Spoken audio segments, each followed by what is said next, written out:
दोस्तों नमस्कार, मेरा नाम है मनीष कुमार सिंह और आप देख रहे हैं 4 पीएम महाराष्ट्र। आपका बहुत-बहुत स्वागत करता हूँ। दोस्तों महाराष्ट्र में जो चुनाव थे वो संपन्न हो गए। आप कहेंगे कि चुनाव तो पहले बहुत पहले संपन्न हो गए, फिर दोबारा मैं इसका ज़िक्र क्यों कर रहा हूँ?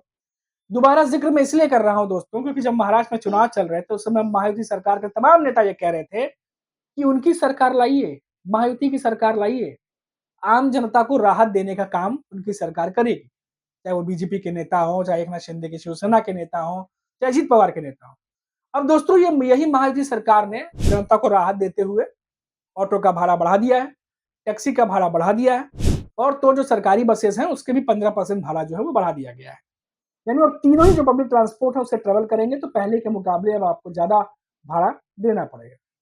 अब दोस्तों जब से ये बात सामने आई तब से सबके कान खड़े हो गए हैं। तमाम विपक्षी दल के नेता भी जो है वो इस पर बयानबाज़ी कर रहे हैं, तमाम जानकार कह रहे हैं कि भाई जब आपको इतनी सारी योजना चलाएँगे, तो आपको खो खर्च तो बढ़ेगा ही, खर्च का बोझ बढ़ेगा ही, तो वो तो कहाँ से आएगा? वो इसी तरीके से आएगा कि न किसी तरीके का भाड़ा बढ़ा करके या कहीं न कहीं प्राइस इंक्रीज़ करके।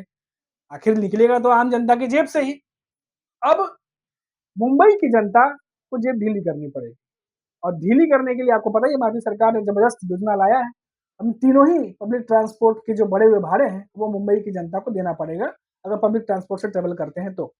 अब दोस्तों जानकार ये कह रहे हैं कि ये जो योजना लाई गई है, ये जो फैसला लिया गया है, इससे जो है मिडल क्लास और लोअर मिडल क्लास उन पर डायरेक्ट असर पड़ेगा। क्योंकि दोस्तों देखिए ऑफ़िस जाना हो या एक जगह से दूसरी जगह जाना हो, जो भी मिडल क्लास के लोग हैं, लोअर मिडल क्लास के लोग हैं, हम जैसे लोग हैं हमेशा सोचते हैं कि पब्लिक ट्रांसपोर्ट का इस्तेमाल किया जाए, ताकि खर्च भी कम पड़ेगा, ख़ास तौर से बसों का, क्योंकि बसों में ऑटो टैक्सी में तो फिर भी ज़्यादा पैसे लग जाते हैं, पर बसेज़ में थोड़े कम लगते हैं, तो बसों का इस्तेमाल लोग ज़्यादा करते हैं और वहाँ भी 15% बढ़ गया है। तो दोस्तों ये जो पब्लिक ट्रांसपोर्ट था जिसको इस्तेमाल लोग इसलिए करते थे क्योंकि पैसे कम लगेंगे, अब यहाँ भी पैसा ज़्यादा देना पड़ेगा और इसका डायरेक्ट जो असर है वो मिडल क्लास और लोअर मिडल क्लास पे जाएगा। अब दोस्तों पता नहीं मौजूदा सरकार की बात कर लें या केंद्र में जो सरकार है उनकी बात कर लें, मिडल क्लास को लेकर के हमेशा जो है वो उपेक्षा वो देखने को मिलती है।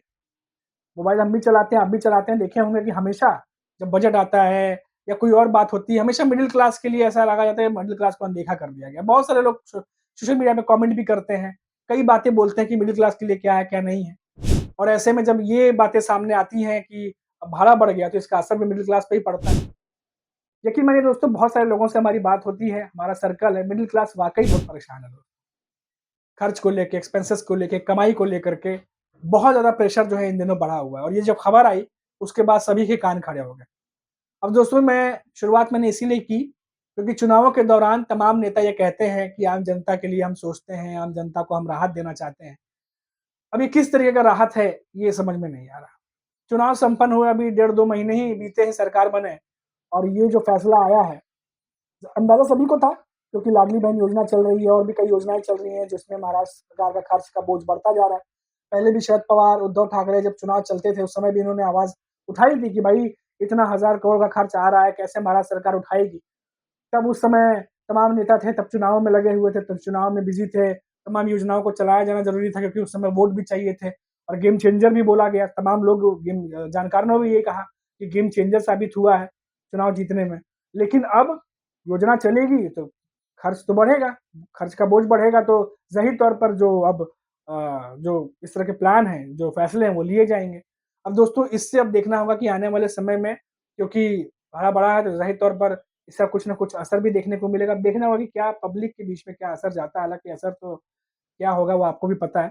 ख़ैर लेकिन दोस्तों ये मुंबई की खबर थी और जैसा कि मैंने आपको बताया कि लगातार इन पर बातचीत चलती रहती है, बजट पर सबकी नज़रें रहती हैं, आमदनी कैसे होगा सैलरी कैसे बढ़ेगी, बिज़नेस कर रहे हैं तो बिज़नेस कैसे डेवलप होगा, इन तमाम चीज़ों में लोग परेशान रहते हैं। जीएसटी को लेकर के बातचीत होती रहती है, टैक्स को लेके बातचीत होती रहती है और ऐसे में अब ये सब पब्लिक ट्रांसपोर्ट का भी भाड़ा बढ़ना, एक तरीके से डबल ट्रिपल बोझ जो है वो मिडल क्लास पर अब पड़ने लगा है दोस्तों। तो ये मुंबई की एक ताज़ा खबर थी दोस्तों क्योंकि मुंबई जो है वो आर्थिक राजधानी कही जाती है और आर्थिक आर्थिक राजधानी में भी जो मिडल क्लास और लोअर मिडल क्लास है, वो इन दोनों परेशान ही चल रहा है दोस्तों।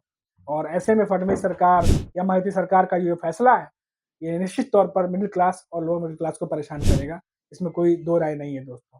खैर देखना होगा कि आने वाले समय में कुछ इस पर और अपडेट आएगी तो हम वो आपको देंगे। फिलहाल अभी के लिए इतना ही। आप देखते रहिए 4 पीएम महाराष्ट्र। नमस्कार।